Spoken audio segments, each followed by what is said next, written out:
వచ్చిన అందరికీ ప్రభు అయిన యేసుక్రీస్తు నామంలో వందనాలు. వందనాలన్నా నీలయ్య సార్ గారికి ప్రత్యేకమైన వందనాలు, నాగేంద్ర సార్కి కూడా ప్రత్యేకమైన వందనాలు. వాక్యంలోకి వెళ్దాము. ఒకటే క్వశ్చన్, ఆశీర్వాదాలను వెతుక్కుంటూ మనం చర్చికి వస్తున్నామా? ఎంతమంది ఆశీర్వాదాలను వెతుక్కుంటూ చర్చి కోసం వస్తున్నారు?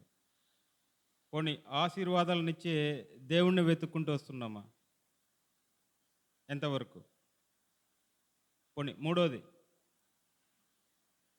ఆశీర్వాదాలను ఇచ్చే దేవుడితో సత్సంబంధాల కోసము, లేకపోతే ఆయనతో సరైన సంబంధం కోసము వెతుక్కుంటూ చర్చికి వస్తున్నామా?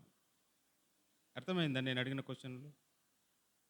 ఆశీర్వాదాలు కావాలనే చర్చికి వస్తున్నారా, లేదా ఆశీర్వాదాలను ఇచ్చే దేవుడి కోసం వస్తున్నారా, లేకపోతే ఆశీర్వాదాలతో పాటు దేవుడితో పాటు దేవుడి యొక్క సత్సంబంధాల కోసం వస్తున్నామా? ఒకసారి చూసుకోండి. ఈరోజైతే మనము దేవుని వాక్యంలోకి వెళ్దాము. దేవుని వాక్యము 2వ కొరింథీయులకు రాసిన పత్రిక 5వ అధ్యాయము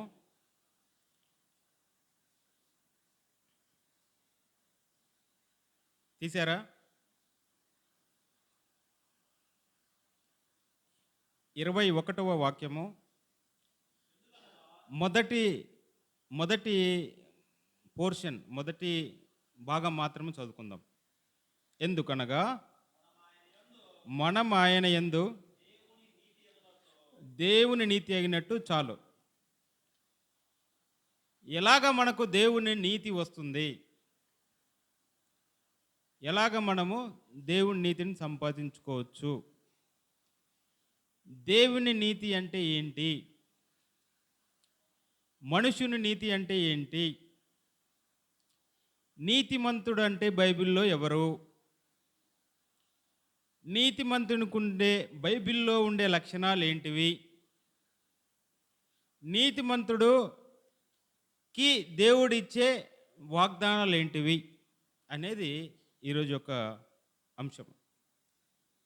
చెప్పండి, మన నీతి ఎట్లాంటిది? మన నీతి ఎలాంటిది చెప్తున్నాను నేను. బైబిల్లో ఉంటుంది చూడండి. యెషయా గ్రంథము 64:6.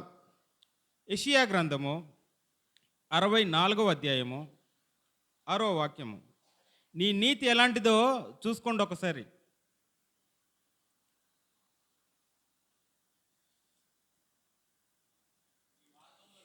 ఆ,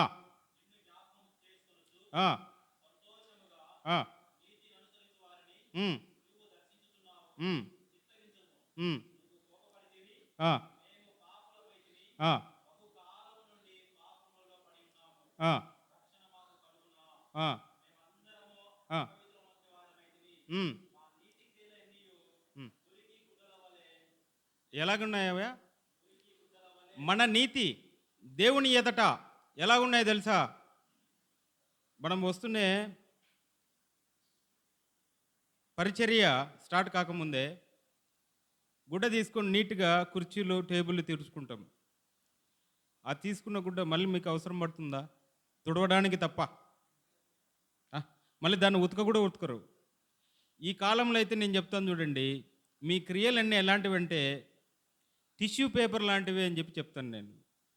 అంతకంటే నిత్యమైన కార్యాలు మనవి. కాబట్టి నీ కార్యాల వల్ల నువ్వేదైనా సాధించగలవా?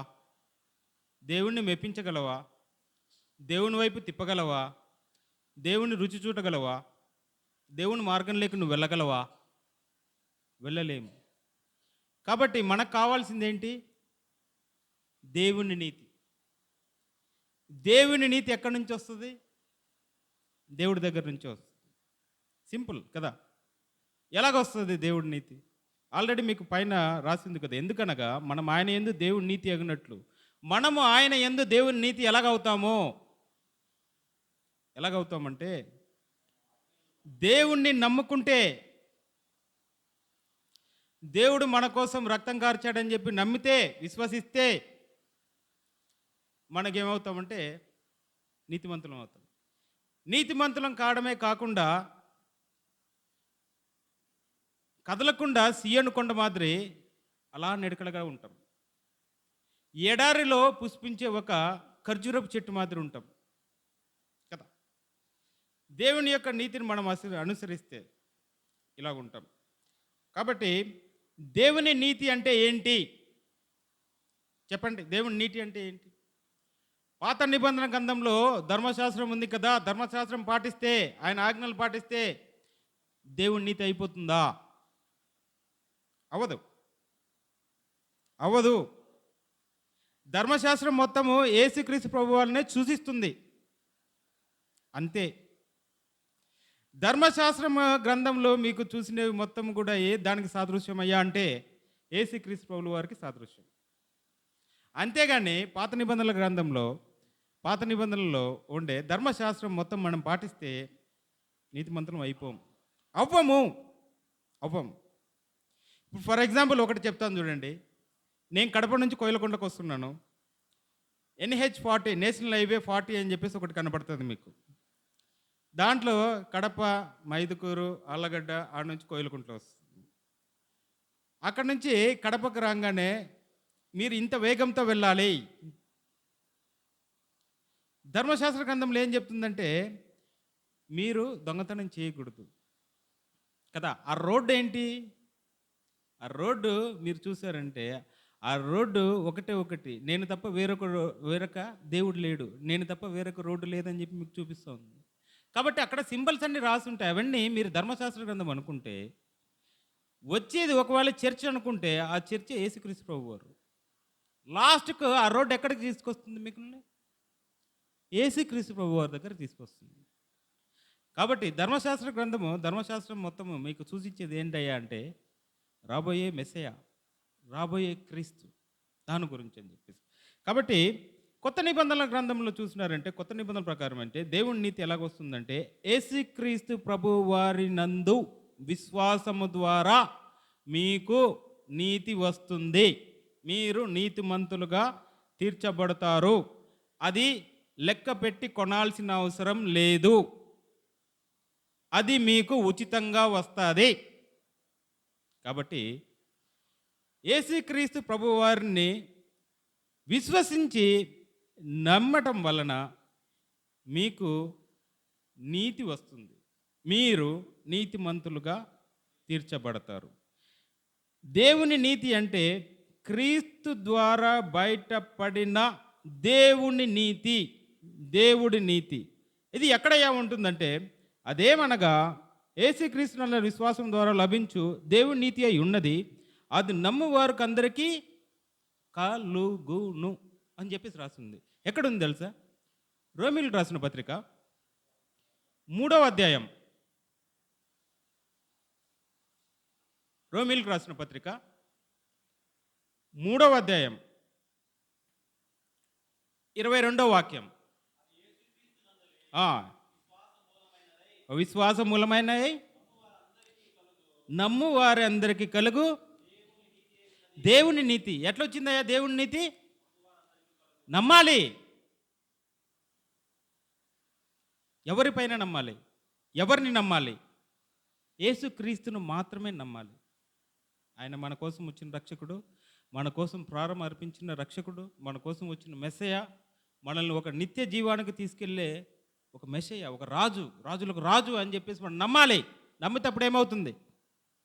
మన నీతి అవుతాం. అది దేవుని నీతి. కాబట్టి ఇంకొకటి మీకు చెప్తాను చూడండి. దీంట్లో ఒక ఉదాహరణ చెప్తాను చూడండి. ఒక పిల్లకాయ ఉన్నాడు. వాడు 10th క్లాస్ పరీక్ష పాస్ కాలేదు. కానీ కరోనా పీరియడ్లో అందరు పాస్ అని చెప్పేసి ఏం చేశారంటే సర్టిఫికేట్ ఇచ్చేశారు. ఇప్పుడు ఏమైంది? వాళ్ళందరూ 10th క్లాస్ పాస్ అయిపోయినారా లేదా? పాస్ అయిపోయారా లేదా? అలానే ఇది కూడా ఉచితంగా వస్తుంది. కాబట్టి ఇంకొకటి కూడా మీరు గమనించినారంటే మన కొరకు మనం చదివిందే, మొట్టమొదటి మనం చదివిందే, మన కొరకు క్రీస్తు నీతిగా మారాడు. ఎక్కడ ఉందయ్యా ఇది? ఎందుకనగా మనము ఆయన యందు దేవుని నీతి అగునట్లు, ఇది వరకు మనం చదివినట్లే. ఎలాగ నీతిమంతుడు పాపం ఎరుగని ఆయన మన కోసము పాపము చేసెను. తండ్రి అయిన దేవుడు ఆయన్ను ఏం చేశాడంటే పాపంగా చేశాడు. ఎందుకు తెలుసా? ఒక ఎగ్జాంపుల్ చెప్తాను చూడండి మీకు, ఒక ఉదాహరణ. ఒక న్యాయస్థానం ఉంది, ఒకడు తప్పు చేశాడు, వాడి మీద పెద్ద శిక్ష పడిపోతుంది.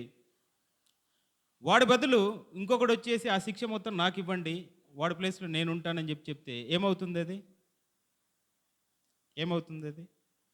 ఇప్పుడు యాక్చువల్గా తప్పు చేసిన వ్యక్తి ఏమైపోయాడు? విడుదల వచ్చింది. సేమ్ మనది కూడా అదే స్థితి, పాపపు స్థితిలో ఉన్నాము. యేసుక్రీస్తు ప్రభువుల వారు మనల్ని నమ్మడం వల్ల, యేసుక్రీస్తు వారి యొక్క మీద విశ్వాసం బట్టి మనం ఏమైపోతున్నాము? నీతిమంతులం అయిపోతున్నాం. కాబట్టి యేసుక్రీస్తు ప్రభువుల వారి యొక్క నీతి అలాంటిది. కాబట్టి ఎవరైనా ఆయన మీద విశ్వాసం ఉంచితే మనము నీతిమంతులం అవుతాం. అది దేవుడి నీతి. కాబట్టి సరే, ఇదంతా చూసినా కానీ యేసుక్రీస్తు ప్రభువుల వారు స్వయంగా వచ్చి ఏం చెప్తున్నాడో తెలుసా? మత్తయి సువార్త 6వ అధ్యాయము తీసారా? మత్తయి సువార్త 6వ అధ్యాయము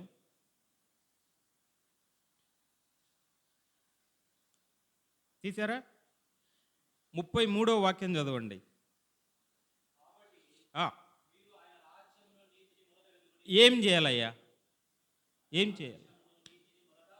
ఫస్ట్ ఏం చేయాలా? మనమందరం ఏం చేయాలంటే ఆయన రాజ్యాన్ని వెతకాలి, ఆయన నీతిని వెతకాలి. అప్పుడు అవన్నీ మీకు అనుగ్రహించడము కంపల్సరీ జరుగుతుంది. కానీ ఫస్ట్ ఆయన రాజ్యాన్ని, ఆయన నీతిని వెతికితే మనం కూడా నీతిమంతులం అవుతాము. మనం కూడా అదే రాజ్యంలో ప్రవేశించడానికి ఒక మార్గం వస్తుందని చెప్పేసి మీకు కొత్త నిబంధనల గ్రంథము చెప్పగానే చెప్తా ఉంది. పౌలు గారు కూడా అదే మీకు స్ట్రెస్ చేసి చెప్పడం అయితే జరుగుతూ ఉందన్నమాట. సరే, ఇదంతా వద్దులేండి. ఒకటే అడుగుతాను క్వశ్చన్. నీతిమంతుడు ఎవరు? ఒక్కడు కూడా లేడు తెలుసా? నీతిమంతుడు లేడు, ఒక్కడు కూడా లేడు. ఎక్కడుంది? రోమీయులకు రాసిన పత్రిక 3వ అధ్యాయము, రోమీయులకు రాసిన పత్రిక 3వ అధ్యాయం చూడండి. రోమీయులకు రాసిన పత్రిక 3వ అధ్యాయం 10వ వాక్యం చూడండి. నీతిమంతుడు లేడు, ఒక్కడును లేడు కదా. There is no one righteous, not even one. ఒక్కడు కూడా లేడు. భూమిపైకి వచ్చిన వారు, భూమిపై నుంచి వెళ్ళిపోయిన వారు ఒక్క యేసుక్రీస్తు ప్రభువుల వారు తప్ప నీతిమంతుడు ఒక్కరు కూడా లేదని మీకు చెప్పకనే చెప్తూ ఉంటుంది. ఎలాగయ్యా ఇది సాధ్యం అంటే, ఇప్పుడు ఫర్ ఎగ్జాంపుల్ మీరు పెద్ద మహానగరాలు, ఒక మహానగరం పేరు చెప్పండి. ఢిల్లీ కదా. ఢిల్లీలో మీకు కాలుష్యం, ఎంత కాలుష్యం ఉంటుందండి? ఆడ ఢిల్లీలో మీరు ఉండి, ఢిల్లీలో ఒక రోజు ఉండి, నాకు అసలు కాలుష్యంతో పనే లేదు, నేను కాలుష్యం గాలి పీల్చలేదంటే నమ్ముతారా? అలాగే నీతిమంతుడు లేడు, ఒక్కడు కూడా లేడు. ఇప్పుడు కూడా లేడా అంటే లేడు. దేవుడు ఒకవేళ ఇప్పుడు రెండో రాకడ అర్జెంటుగా వచ్చినా కానీ నీతిమంతుడు ఒక్కడైనా ఉన్నాడని చెప్పి వెతుక్కుంటాడు దేవుడు. అలాగుంది మన పరిస్థితి. మన నీతి అంటే ఎలాగుంది తెలుసా? మురికి గుడ్డలాగా ఉందంట. బైబిల్ సెలవిస్తుంది. నేనేం సపరేట్గా ఏం చెప్పటం లేదు కదా. మనం వాక్యం ఆల్రెడీ చదివిన వాక్యమే నేను మరి మీకు గుర్తు చేస్తున్నాను. కాబట్టి నీతిమంతుడు లేడు, ఒక్కడు కూడా లేడు. ఈ కలుషితమైన ప్రపంచంలో నీతిమంతుడు అనేటోడు వెతికినా కానీ దొరకడు అనేది బైబిల్ వాక్యం మీకు సెలవిస్తూ ఉందన్నమాట. ఇంకొకటి మీరు చూసారంటే, ధర్మశాస్త్రము ఎవడైనా కానీ, ఏ మనుషునైనా కానీ నీతిమంతుడుగా తీర్చబడడు. కానీ యేసుక్రీస్తు రక్తము ద్వారా, యేసుక్రీస్తు పైన విశ్వాసం ద్వారా దేవుని చేత నీతిమంతుడుగా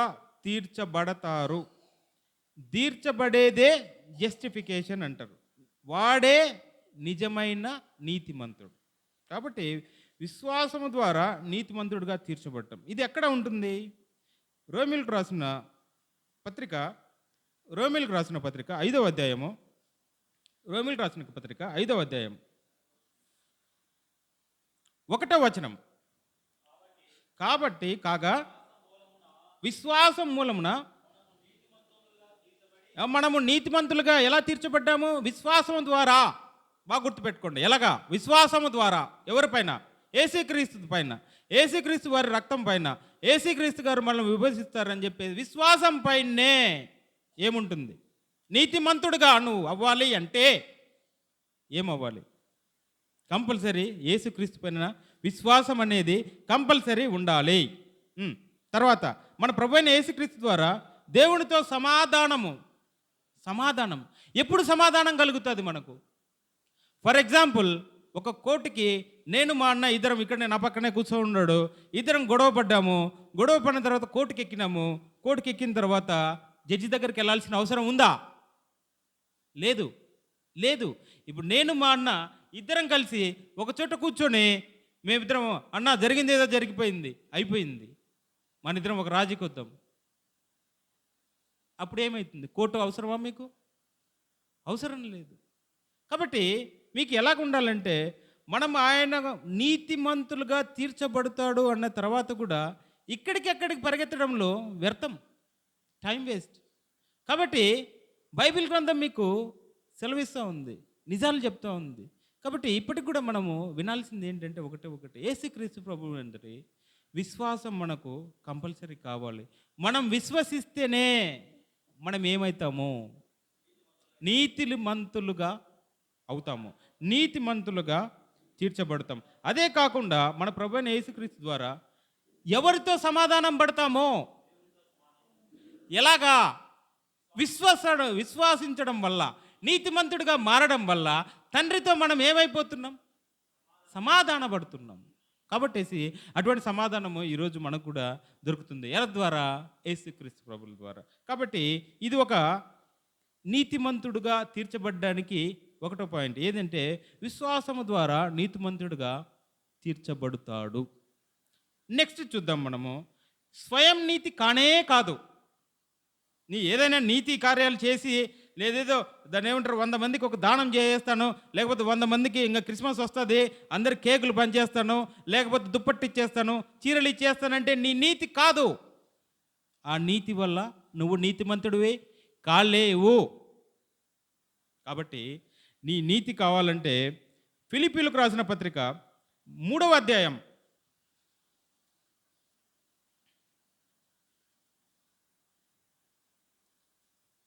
ఫిలిప్పీలకు రాసిన పత్రిక 3వ అధ్యాయం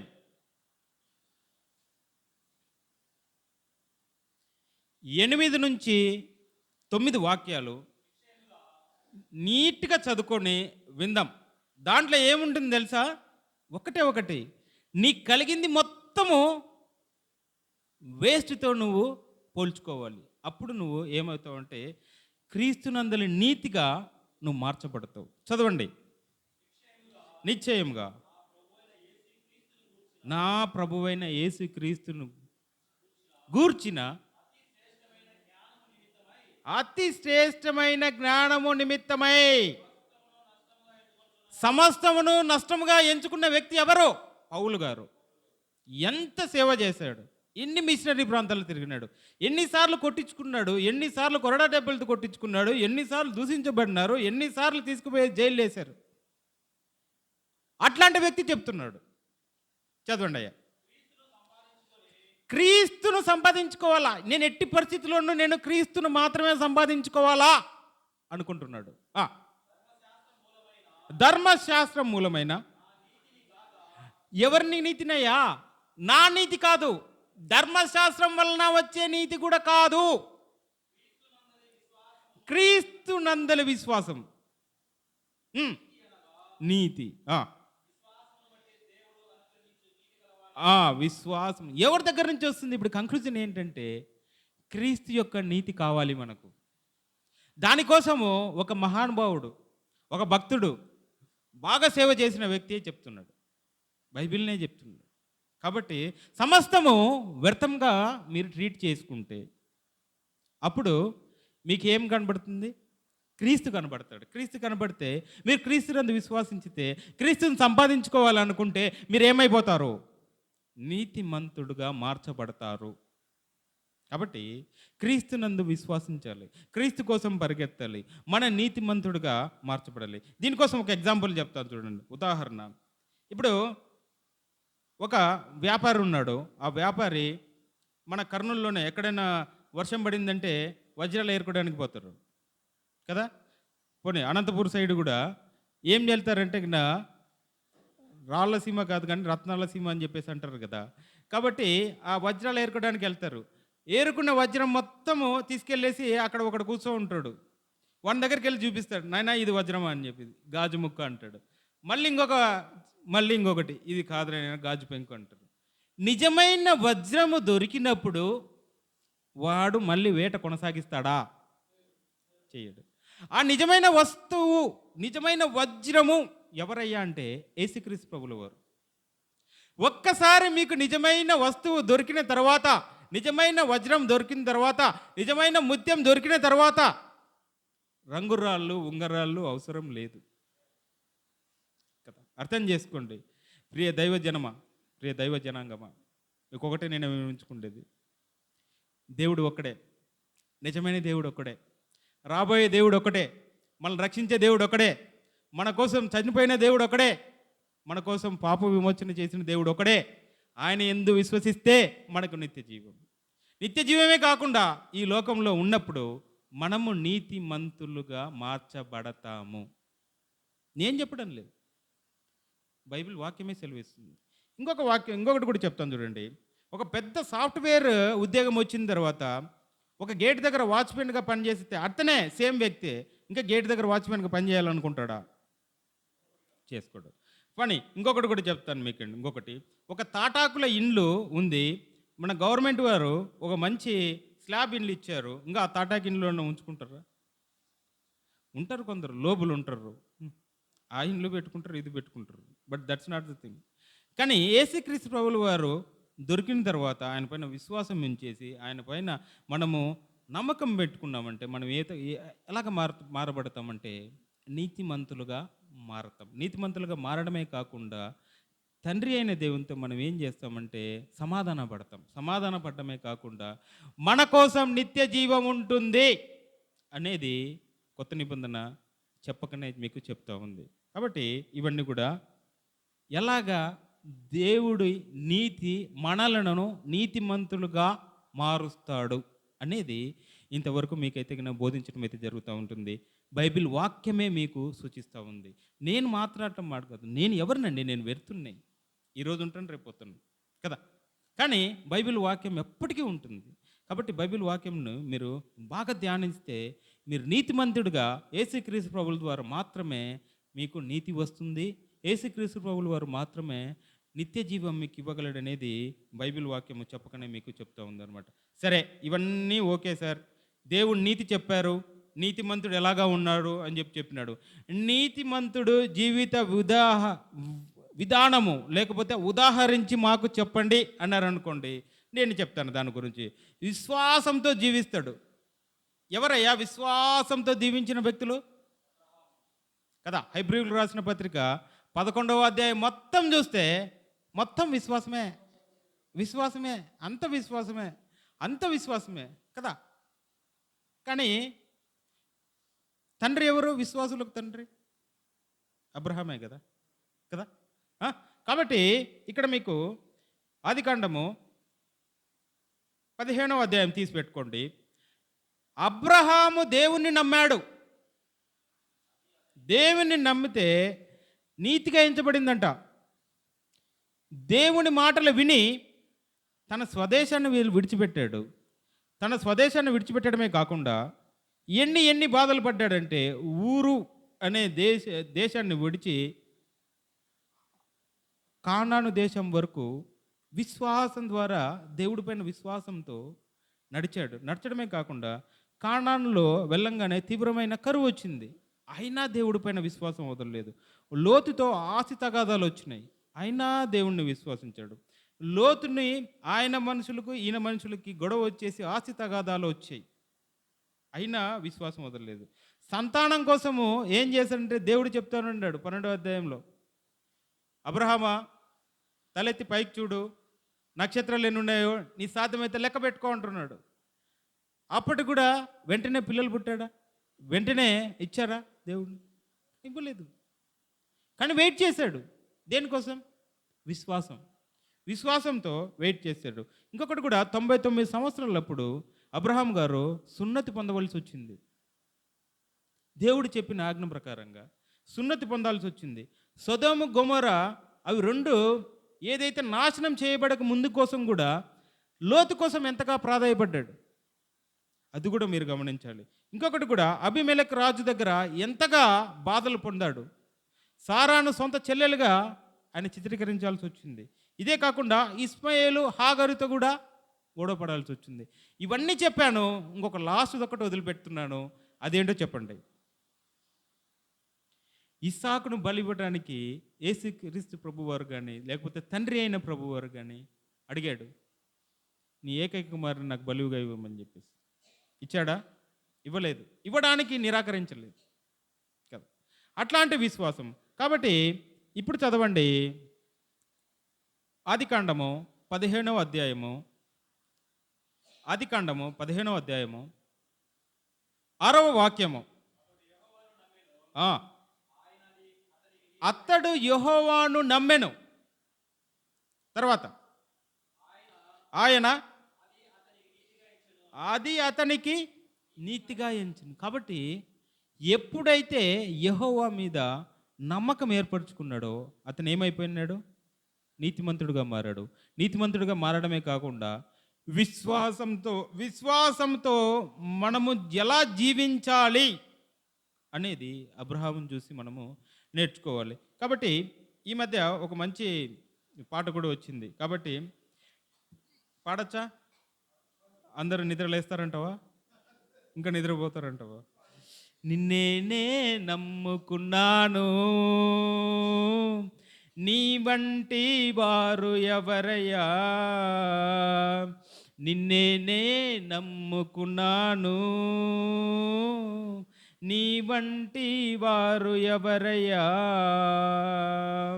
అద్భుతం చేయుమయ్యా నా జీవితంలో, నిన్నేనే నమ్మియున్నానేసయ్యా. అద్భుతం చేయుమయ్యా నా జీవితంలో, నిన్నేనే నమ్మియున్నానేసయ్యా. నిన్నేనే నమ్ముకున్నాను,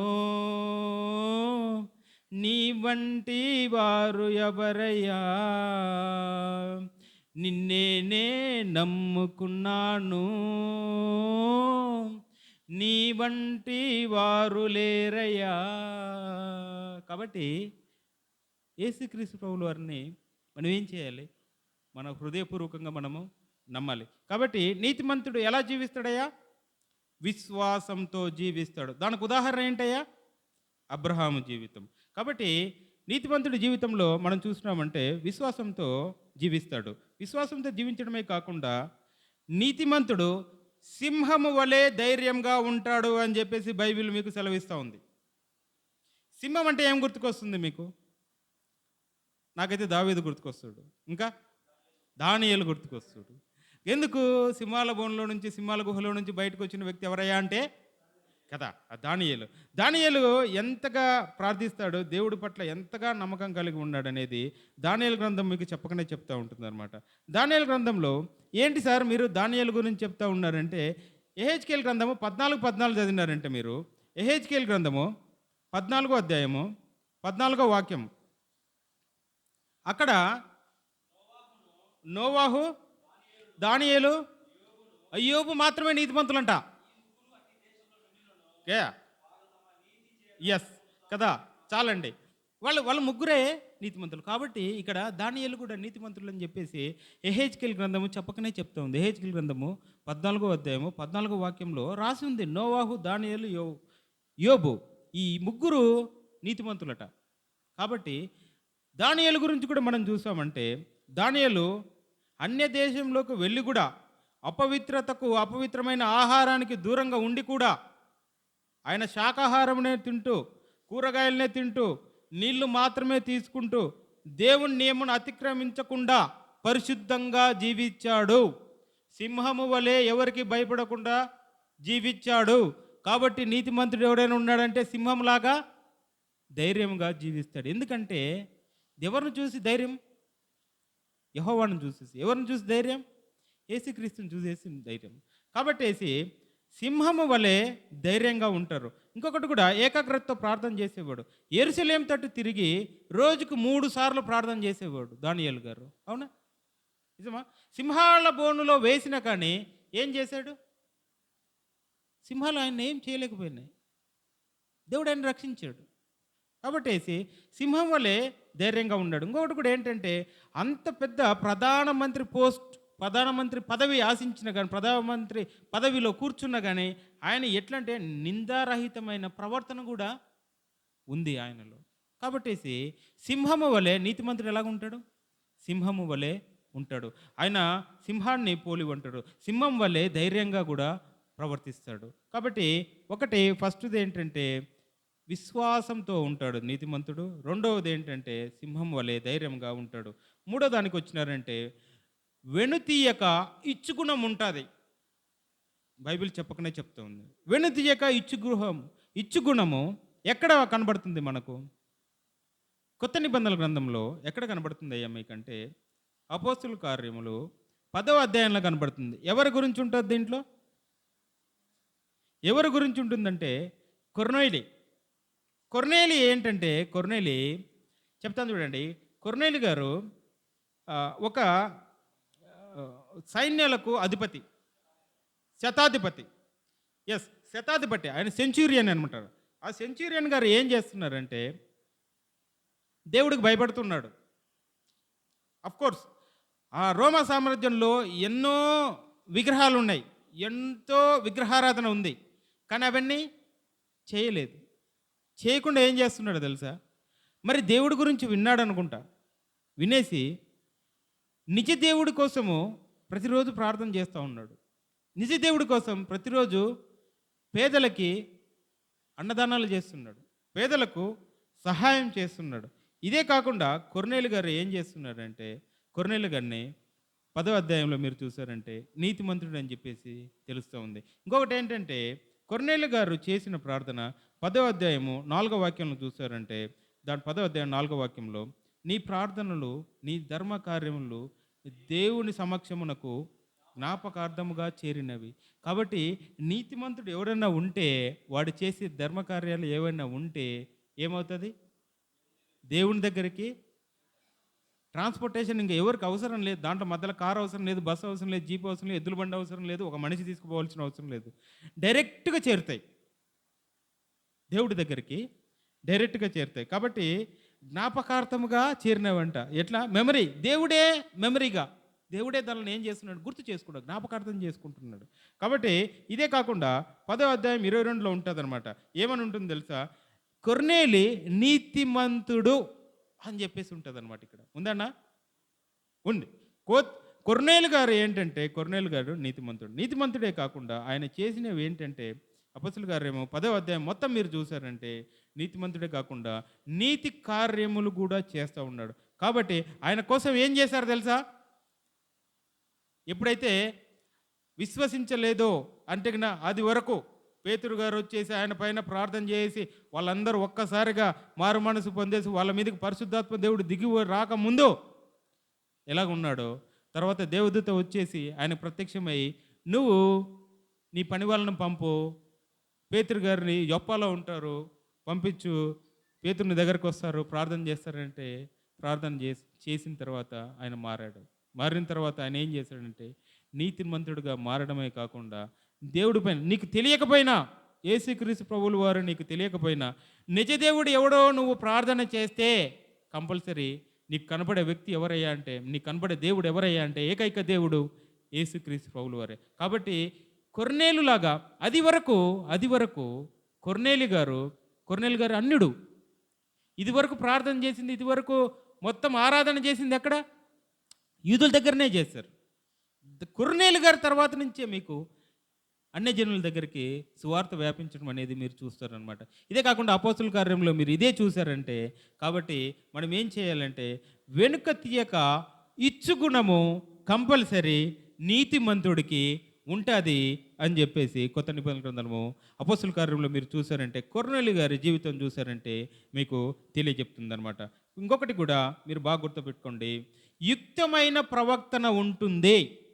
అదే కాకుండా యుక్తమైన ఉపదేశములు ఇస్తాడు నీతిమంతుడు. ఎవడైనా కానీ ఎలాగయ్యా అంటే కన్నా సొలొమోను గారు యుక్తపదమైన అదే యుక్తమైన శ్రేష్టమైన మంచి అయిన ఉపదేశాలు ఇచ్చాడు, మంచి అయిన ప్రత్యుత్తరం ఇచ్చాడు, మంచి చేశాడు. ఏదయ్యా చేశాడు అంటే అంత జ్ఞాని, అంతకు మించిన జ్ఞాని ఎవరైనా ఉన్నారా బైబిల్లో అంటే ఎవరే కానీ లేరు. అదే కాకుండా దేవుని మందిరము కట్టడంలో ఎంతగానో ప్రయాసపడటమే కాకుండా సొలొమోను గారు కట్టిన దేవాలయం ఇప్పటికి కూడా మనం బైబిల్ చరిత్రలోనే చూస్తూనే ఉంటాం, చెప్పుకుంటూనే ఉంటాం. కాబట్టి ఇప్పుడు యెరూషలేం ప్రాంతంలో కట్టాలంటే 3వ యెరూషలేం మందిరము కట్టాలని చెప్పేసి ప్రతిపాదనలు కూడా ఎన్నో ఉంటూనే ఉన్నాయి. కాబట్టి సొలొమోను గారు కట్టిన టెంపుల్ కూడా ఫేమస్. అదే ఇదే కాకుండా సొలొమోను గారి జీవితంలో ఇంకొకటి కూడా మీరు చూసారంటే ఎన్నో అన్ని స్త్రీలతో వివాహాలు చేసుకునేది ఉన్నాయి, విగ్రహారాధన చేసినవి ఉన్నాయి, తర్వాత అనవసరంగా ఆరాధనలు చేసినవి ఉన్నాయి, బలిపీటలు కట్టించినవి ఉన్నాయి, ఏదైతే గుర్రాల కోసము బంగారం కోసం కూడా పరిగెత్తిన రోజులు కూడా ఉన్నాయి. కానీ పశ్చాత్తాపంతో ఆయన ముగింపు, ఆయన లైఫ్ ముగింపు లేకపోతే ఆయన జీవితం ముగింపు అనేది మనము చూడగలం అనమాట. ఎలాగయ్యా చూడగలరంటే ప్రసంగిలు చెప్తున్నాడు. ప్రసంగి ఒక్కసారి ప్రసంగి గ్రంథం చూద్దాము. ప్రసంగి గ్రంథము 12వ అధ్యాయం. ప్రసంగి గ్రంథము 12వ అధ్యాయం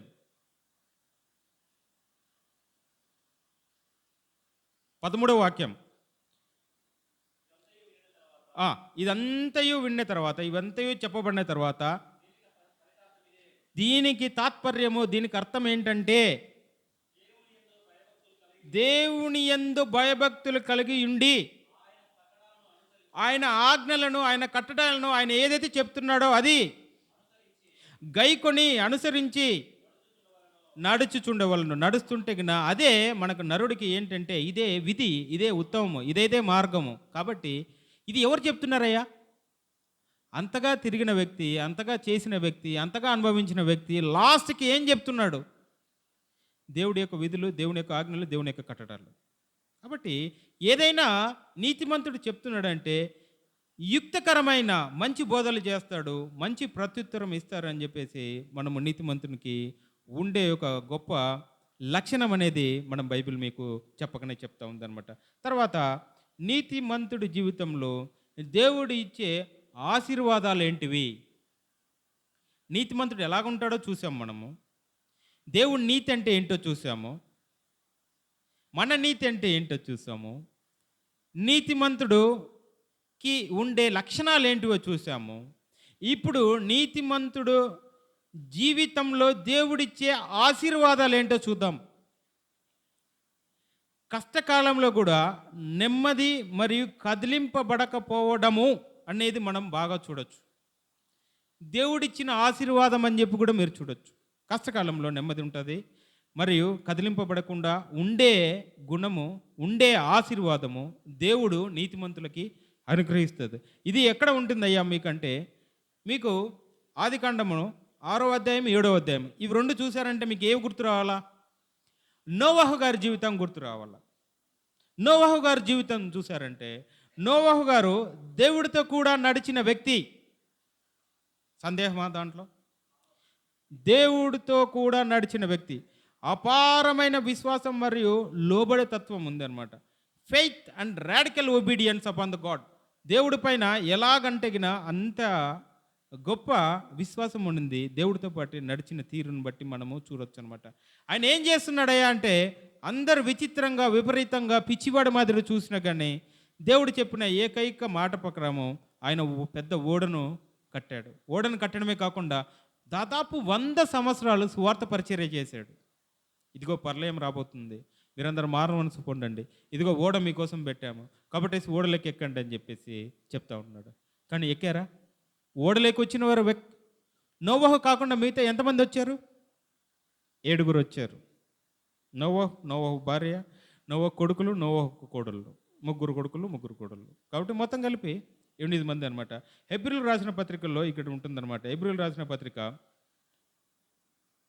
11వ అధ్యాయము 7వ వాక్యంలో మీకు ఉంటుందన్నమాట.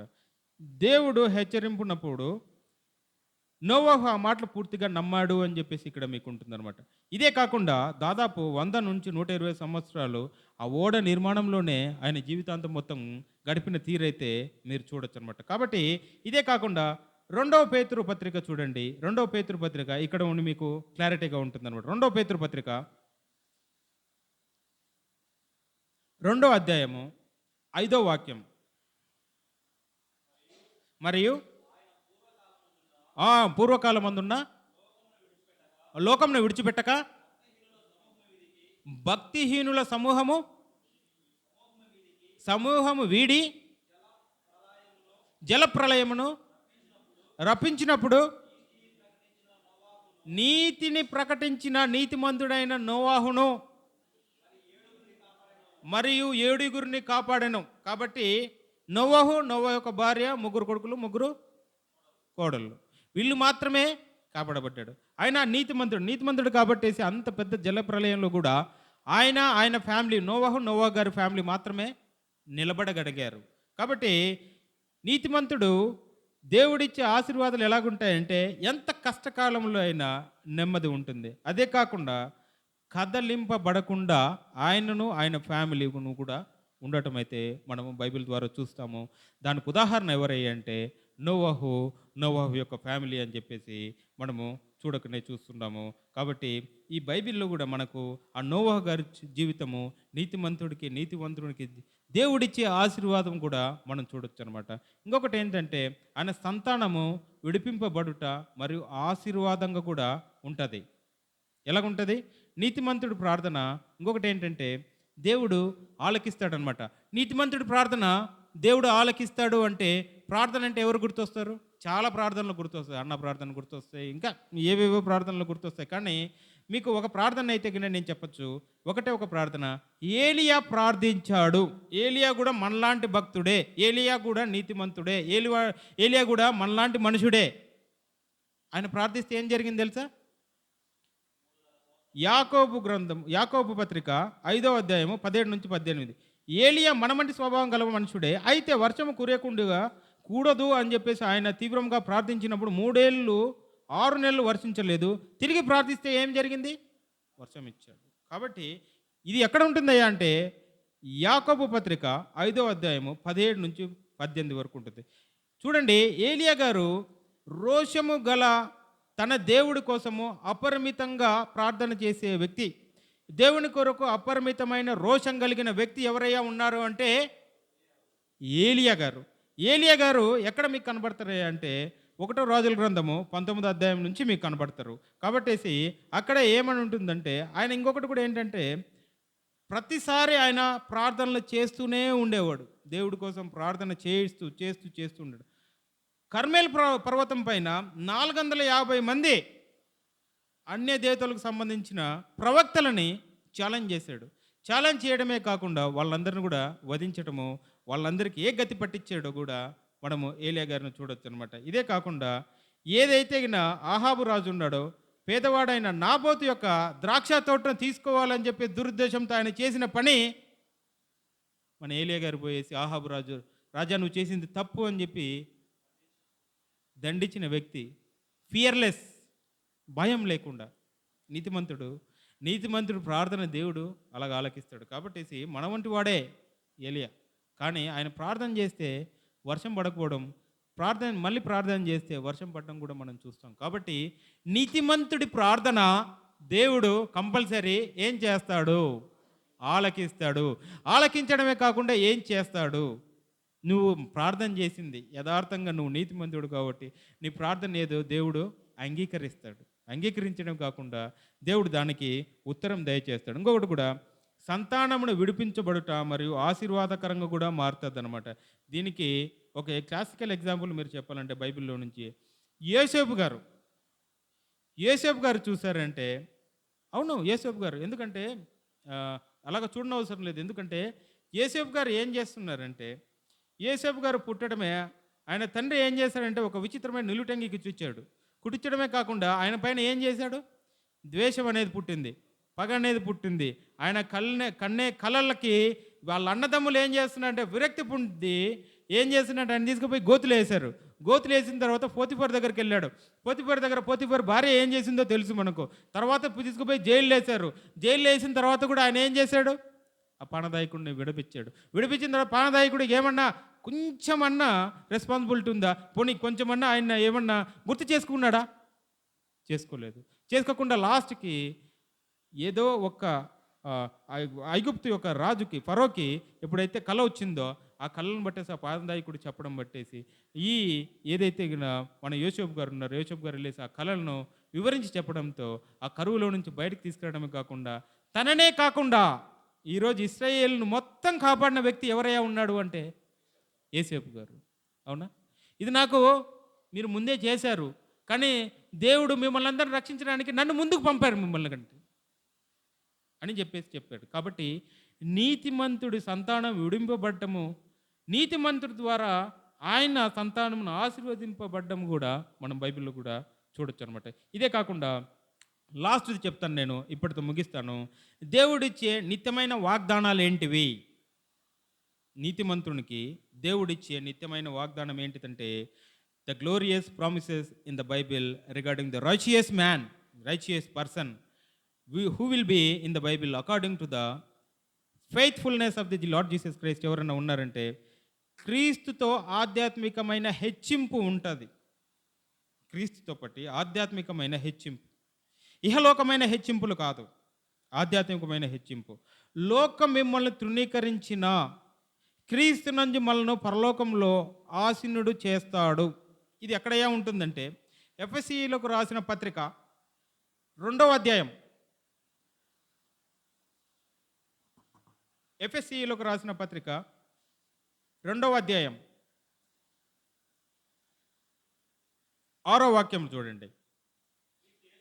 క్రీస్తు యేసునందు ఆయన మనకు చేసిన ఉపకారం ద్వారా అత్యధికమైన తన కృప చేత తన కృపా మహైశ్వర్యమును రాగము యుగంలో కనపరిచిన నిమిత్తమును క్రీస్తు యేసునందు మనలను చూడండి ఎంత గొప్ప. క్రీస్తుతో కూడా మనం కూడా ఏమైపోతున్నామంటే ఆధ్యాత్మికమైన హెచ్చింపు, మనల్ని కూడా ఆయనతో పాటు లేపుతాడు. మనం నీతిమంతులమై దేవుని యందు విశ్వాసం ఉంచితే మనం కూడా ఆయనతో పాటు లేయటమే కాకుండా ఆయనతో పాటు తండ్రితో సమాధానపరిచి తండ్రి యందు మనము కనపరచడానికి యేసుక్రీస్తు ప్రభువుల వారు మనకిచ్చే గొప్ప వాగ్దానం నెరవేర్పు ఏంటంటే క్రీస్తుతో పాటు ఆధ్యాత్మికమైన హెచ్చింపు. రెండవ చెప్తాను చూడండి. కష్టకాలంలో దేవుడు మీకు పోషణ ఇస్తాడనమాట. ఏలియా తెలుసా మీకు? ఏలియాకు ఎంత కష్టకాలం వస్తే కాకులను పంపించి ఏం చేశాడు? పోషణ చేశాడు. ఏలియాను పోషించాడు. విశ్వసనీయత కనపరిచి ఏలియా ఎప్పుడైతే నీతిమంతుడుగా ఉన్నాడో కాకుల ద్వారా ఆయనకు చేశాడు. ఇంకొకటి కూడా కీర్తన గ్రంథంలో మీరు చూసారంటే కష్టకాలంలో దేవుని యొక్క పోషణ ఎలాగుంటుందంటే కీర్తనల గ్రంథము 37వ అధ్యాయము కీర్తనల గ్రంథం 37వ అధ్యాయము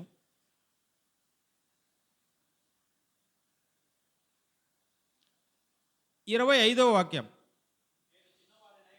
నేను చిన్నవాడినై ఉంటిని, ముసలివాడినై ఉన్నాను, అయినను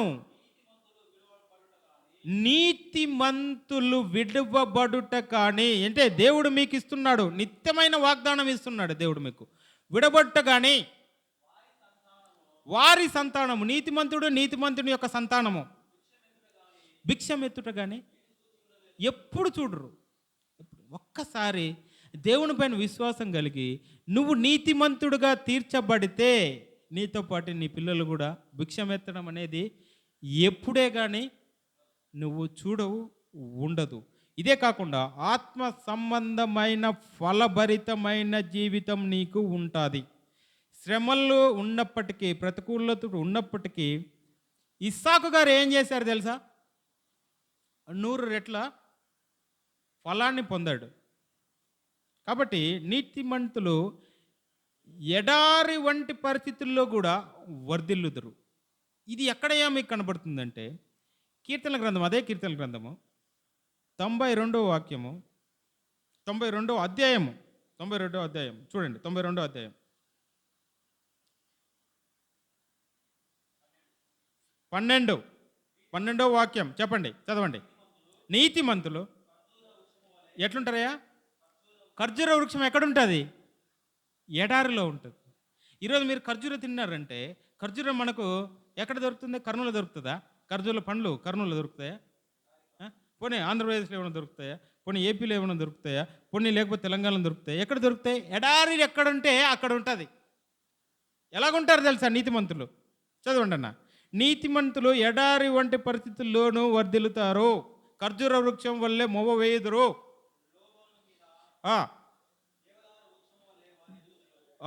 దేవదారు వృక్షం వల్లే వాళ్ళు వెతుకుతారు అనమాట. కాబట్టి నీతిమంతుడు ఇలాగుంటారు. ఇంకొకటి లాస్ట్ మీకు చెప్తున్నాను, నిత్యత్వంలో మహిమపరంగా ఉంటారనమాట. నీతిమంతులు తమ తండ్రి రాజ్యంలో ఎలాగుంటారంటే, ఎలాగుంటారయ్యా నీతిమంతులు? తండ్రి రాజ్యంలో సూర్యుని వల్లే తేజరిల్లుదురు. ఇది ఎలాగుంటుంది? ఎక్కడ ఉంటుందయ్యా అంటే మత్తయి సువార్త 13వ అధ్యాయం 43లో ఉంటుంది.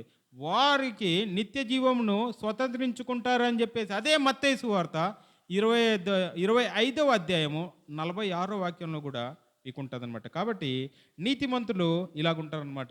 ఇంకొకటి కూడా, విశ్వాసం ఒక్కటే పనికిరాదు. క్రియ లేని విశ్వాసం ఏమవుతుందయ్యా?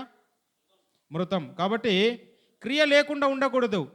మీలో విశ్వాసం ఉంది, యేసుక్రీస్తు ప్రభువుల వారిని నమ్ముతున్నారు అంటే మీలో క్రియ ఉండాలి. క్రియ ఉండాల. క్రియ లేకపోతే మీ విశ్వాసం కాదేమో ఒక్కసారి పరీక్షించుకోండి. కాబట్టి క్రియ ఉంటేనే సరే. ఇప్పుడు నాలో విశ్వాసం ఉంది, అన్నలో క్రియ ఉంది, అవుతుందా? అవ్వదు. పోనీలే ఇంకొకటి ఎగ్జాంపుల్ చెప్పండి. నేను ఆల్రెడీ మీకు చెప్పిన ఎగ్జాంపులే. అబ్రహాము గారు లో యేసుక్రీస్తు ప్రభుల వారిని కానీ లేకపోతే తండ్రిని కానీ విశ్వసించాడు. విశ్వసించడం వల్ల క్రియ ఏమొచ్చింది? ఇస్సాకును బలి ఇవ్వటానికి కూడా వెనకాడకుండా క్రియ చూపించాడు. సరే ఇంకొకటి ఎగ్జాంపుల్ చెప్పండి నాకు. రాహాబు వేశ్య ఉంది, ఆమె విశ్వసించింది, వినటం వల్ల విశ్వాసం వచ్చింది ఆమెకు. క్రియ ఏం చేసింది ఆమె?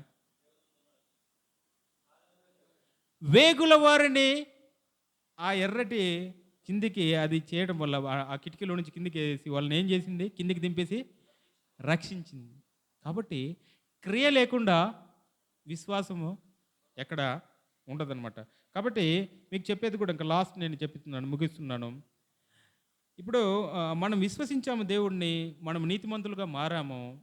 తర్వాత మనము ఆ నీతిని ఎలా కొనసాగించాలి? ప్రతిరోజు మన ప్రవర్తనలో 4 అడుగులు ప్రణాళిక కంపల్సరీ కనపడాలి. అంటే 4 ప్రిన్సిపల్స్, 4 సిద్ధాంతాలు మనకు కంపల్సరీ కనపడాలి. అందులో ఫస్ట్ సిద్ధాంతం ఏంటి తెలుసా? రాత్రి పడుకున్నారనుకోండి, పొద్దున్నే ప్రతి ఒక్కరు చేసే పని ఏంటి?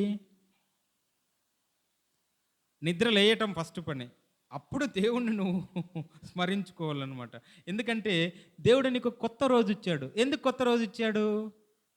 దేవుడిని నువ్వు స్తుతించి ఆరాధించి ఆయన పేరును మహిమకరంగా ఆయనకు అనుగుణంగా నువ్వు నడిపింపబడాలి, లేకపోతే నువ్వు బ్రతకాలి అని చెప్పే ఉద్దేశంతో ప్రతిరోజు నీకు ఒక రోజు ఇస్తున్నాడు. కొత్త రోజు అంటే ఈ రోజైనా ఇతను మారతాడేమో అని చెప్పేసి నీకు కొత్త రోజు ఇస్తూ ఉన్నాడు. ఎంతసేపు దేవుడికి నిన్ను రమ్మని చెప్పి పిలవటానికి కదా. పరలోక పిలుపు అనుకోకండి, అందరిది పరలోక పిలుపు కాదు. చీకటిలోకి కూడా పోతారేమో. దేవుడు అయితే చీకట్లోకి రమ్మని మిమ్మల్ని ఎవరిని రమ్మని చెప్పడు. కాబట్టి ప్రతిరోజు మన హృదయం చేయాల్సింది ఏంటంటే, మన నీతి మురికి గుడ్డ వంటిదని తెలుసుకొని యేసుక్రీస్తు పైన విశ్వాసం ఉంచి, దేవా నీ నీతి వస్త్రము మాకు ధరింప చేయి తండ్రి అని చెప్పి మనం ఏం చేయాలంటే ప్రతిరోజు పొద్దున్నే ప్రార్థించాలి. ప్రార్థించాలంటే ఏం చేయాలి? మోకాళ్ళు ఉన్నాం సార్, ప్రార్థించినాము, అయిపోయింది కాదు. బైబిల్ తెరువు. కనీసము ఒక బుక్, బైబిల్ ఎన్ని బుక్కులు ఉన్నాయి? బైబిల్ ఎన్ని బుక్కులు ఉన్నాయి? 66 పుస్తకాలు కదా. 66 పుస్తకాలు కలిపితేనే బైబిల్ అవుతుంది కదా. అందులో ఒక పుస్తకం మొత్తం చదువు. సార్ 10 గంటలు కాదు సార్, 12 గంటలు అయిపోతాయి. ఓకే, వద్దులే. ఒక అధ్యాయం చదువు. ఒక బుక్లో ఒక అధ్యాయం చదువు. సార్ అధ్యాయం చదవాలంటే కింద మాకు 15 నుంచి 20 నిమిషాలు పడుతుంది, అంత టైం లేదు. పొద్దున్న లేస్తాను మా ఆవిడ నన్ను పాలు తీసుకురామని చెప్తారు సార్. ఓకే, వద్దు. పోనీలే, ఆడవాళ్ళు చూసినామంటే సార్ వంటలో పనిలో ఉంది సార్ అని చెప్పి వదిలే. ఒక వాక్యం చదువు. ఈజీ కదా, ఈజీ కదా. వాక్యం చదివిన తర్వాత దానికి లోబడ్డామా లేదా, అది ఎంతవరకు మనం అన్వయించుకుంటున్నాము, మనం నీతిమంతులుగా మారుతున్నామా లేదా, ఆ వాక్యం లోబడుతున్నామా లేదా అని చెప్పేసి బాగా గుర్తుపెట్టుకోండి. మీరు లేకపోతే ఒక పనికి కానీ, లేకపోతే మీరు పక్కింటోళ్ళకి కానీ, లేకపోతే మీరు మిమ్మల్ని మీరు చులకన చూడకుండా, ఇది ఎక్కడ మీకు కనబడుతుందంటే యాకోబు పత్రికలో 2వ అధ్యాయంలో మీకు కనబడుతుంది. ఇదంతా నేను చెప్పేదంతా 2వ అధ్యాయంలో మీకు ఎలా కనబడుతుంది, యాకోబు పత్రికలు కూడా మీకు ఎలా కనబడుతుందంటే, మిమ్మల్ని ఆ పక్కనుండే వాళ్ళని కానీ, లేకపోతే మీరు సుపీరియర్ అన్న కానీ, మీరు ఏదో హెచ్చు భావంతో లేకుండా, వాళ్ళని తక్కువ భావంతో చూడకుండా, అందరిని ఈక్వల్గా చూసే పక్షపాతం లేని ప్రేమ ఉండాలని చెప్పేసి చెప్తా ఉండేది అనేది 2వది. 3వ మాట చెప్తాను చూడండి. మీ మాటను బట్టే మీ హృదయం ఎలాంటిదో కూడా చెప్తుంది అనమాట. కాబట్టి మీ మాటలను సరిగ్గా ఉండాలి. అబద్ధాలు ఆడకూడదు, కొండెములు ఆడకూడదు, బూతులు కానీ, లేకపోతే ఇతరులను గాయపరిచే పదాలను మాట్లాడడం అనేది తగ్గించుకోవాలి. చూడండి, దానియేలును మనం చూడొచ్చు. దానియేలు గారి జీవితంలో ఆయన ప్రధానమంత్రి దగ్గరికి వెళ్ళినా కానీ, ఆయన కార్యాలు ఆయన స్నేహితుల మధ్య నమ్మకంగా, సత్యమే మాట్లాడేవానిగా, సత్యమే తీర్పు తీర్చేవానిగా ఆయన చేస్తులు ఉన్నాయి. కాబట్టి మనం కూడా దానియేలును మనం నీతిమంతుడిగా తీసుకొని మన జీవితంలో కూడా అన్వయించుకోవాలి. సార్ ఇన్ని చేస్తున్నాం సార్, అయినా శోధనలు రావా? శోధనలు వస్తూనే ఉంటాయి. శోధనలు వస్తాయి. శోధనలు వస్తే మనం ఏం చేయాలి? శోధనలు రావటమే కాకుండా శోధనలు మనం ఏం చేయాలంటే, ఏదైతే నేను దేవుని దృష్టికి నీతిమంతుడిగా బ్రతకాలి అనేది మీరు తీర్మానించుకోవాలి. తీర్మానించుకోవడమే కాకుండా నేను దేవునికి విరోధంగా పాపం చెయ్యకూడదు అని చెప్పి నిర్ణయించుకోవాలి. ఎలాగా? యోసేపు గారి జీవితాన్ని బట్టి అది నిర్ణయించుకొని మనం నీతిమంతుడిగా ఉండే ప్రయత్నం చేయాలి. పోనీ సార్ ఇదంతా కాదు, అంతా అయిపోయింది బ్రదర్, ఇదంతా అయిపోయిన తర్వాత కూడా నేను పాపం చేశాను. పర్లేదు, పాపం చేసిన తర్వాత నువ్వు చేయాల్సిందంటే, పొద్దున్నే లేచావు, మళ్ళీ నువ్వు రాత్రి అయితే ఏం చేస్తావు? కంపల్సరీ చేసేది నిద్రపోవాలి కదా. నిద్రపోతావు కదా. నిద్రపోయే టైంలో కూడా నువ్వేం చేయాలంటే, 1వ యోహాను పత్రికలో ఉంటుంది అనమాట, 1:9లో ఉంటుంది ఇది. కంపల్సరీ నువ్వేం చేయాలంటే, దేవుని ఎదుట నీ తప్పును ఒప్పుకొని నువ్వు ఆయనకు క్షమాపణ కోరాలి. క్షమాపణ కోరితే క్రీస్తు నీతి మిమ్మల్ని ఏం చేస్తుందంటే శుద్ధినిగా చేస్తుంది. కాబట్టి ఈరోజు మనము నీతి, దేవుడి నీతి అంటే ఏంటి, మన నీతి ఎలాగుందో చూసాము. నీతిమంతుని యొక్క ప్రవర్తన ఎలాగుంటుందో చూసాము. నీతిమంతుడికి దేవుడిచ్చే ఉపకారాలు ఏంటో చూసాము. నీతిమంతుడికి కొత్త నిబంధన కానీ పాత నిబంధన కానీ ఏమి చేస్తుంది, వచ్చే మేలులేంటివి, లేకపోతే మీకు పరలోకం వరకు చేకూర్చగలిగే పాత్ర ఏం చెప్తా ఉంది, లేకపోతే దేవుడు మీకు నిత్యమైన వాగ్దానాలు మీకోసం ఏం చేస్తున్నది చూసాము. ప్రతిరోజు మనం నీతిమంతులుగా బ్రతకాలనేది కూడా ఈ వాక్యం ద్వారా మీకైతే బైబిల్ మాట్లాడుతుంది. ఈరోజు వాక్యం మీతో మాట్లాడుతుంది. కాబట్టి చెవులు రెక్కించి ఈ బోధనని మీరు అంగీకరించండి. నీతిమంతులుగా బ్రతుకుతాము. కాబట్టి ఈ కొద్ది వాక్యాన్ని దేవుడు మన వినికిడిలో దీవించి ఆశీర్వదించునుగాక. ఆమేన్, ఆమేన్, ఆమేన్.